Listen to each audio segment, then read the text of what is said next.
అందరికీ నా హృదయపూర్వక నమస్కారం. భారతదేశంలో ప్రతి సంవత్సరం జనవరి 26న గణతంత్ర దినోత్సవం రిపబ్లిక్ డే జరుపుకుంటాం. దీనికి గల ముఖ్యమైన కారణాలు ఇక్కడున్నాయి. 1950 జనవరి 26న మన భారత రాజ్యాంగం కాన్స్టిట్యూషన్ ఆఫ్ ఇండియా అమల్లోకి వచ్చింది. ఆ రోజు నుండే భారతదేశం ఒక స్వతంత్ర దేశంగా, ప్రజాస్వామ్య గణతంత్ర రాజ్యంగా అవతరించింది. మన దేశానికి మనమే స్వంత చట్టాలను ఏర్పాటు చేసుకున్న రోజు ఇది. జనవరి 26వ తేదీనే ఎందుకు ఎంచుకున్నారంటే 1930 జనవరి 26న భారత జాతీయ కాంగ్రెస్ బ్రిటిష్ పాలన నుండి మనకు పూర్ణ స్వరాజ్, సంపూర్ణ స్వాతంత్ర్యం కావాలని తీర్మానించింది. ఆ చారిత్రక రోజు జ్ఞాపకార్థం రాజ్యాంగాన్ని అమలు చేయడానికి ఇదే తేదీని ఖరారు చేశారు.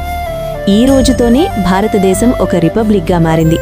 అంటే దేశాధినేత రాష్ట్రపతి వంశపారంపర్యంగా కాకుండా ప్రజల ద్వారా ఎన్నిక చేయబడతారు. ఈ రాజ్యాంగం మనకు ప్రాథమిక హక్కులను మరియు సమానత్వాన్ని ప్రసాదించింది. ఢిల్లీ పరేడ్, న్యూఢిల్లీలోని కర్తవ్య పథ్, గతంలో రాజ్పథ్ వద్ద మన దేశ సైనిక శక్తిని మరియు వివిధ రాష్ట్రాల సంస్కృతిని ప్రతిబింబించే శకటాల ప్రదర్శన జరుగుతుంది. జెండా ఆవిష్కరణ, భారత రాష్ట్రపతి జాతీయ జెండాను ఆవిష్కరించి 21 తుపాకుల సెల్యూట్ చేస్తారు. పురస్కారాలు, దేశం కోసం ప్రాణాలర్పించిన వీరులకు శౌర్య పురస్కారాలు, పరమవీర చక్ర వంటివి ఈ రోజే అందజేస్తారు. జై హింద్, జై భారత్.